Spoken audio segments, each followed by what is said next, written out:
The F47 error code indicates a communication issue between the user interface and the power board. This error can be caused by loose or damaged wires, or a faulty power board.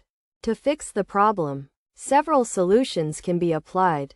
Resetting the cooktop may solve temporary glitches, which can be done by disconnecting the cooktop from the power source, waiting a few minutes, and then reconnecting it to see if the issue is resolved.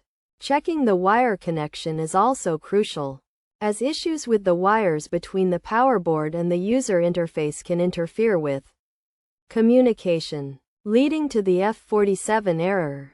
To do this, access the wire connection, examine it for looseness, damage, or corrosion, and resecure or replace the wires as needed. Additionally, the power board should be checked, as it manages most of the cooktop's functions, and a faulty board can cause various problems, including the F47 error. If the problem persists, it may be necessary to thoroughly examine the board for damage and seek the help of a technician to inspect, repair, or replace it if necessary.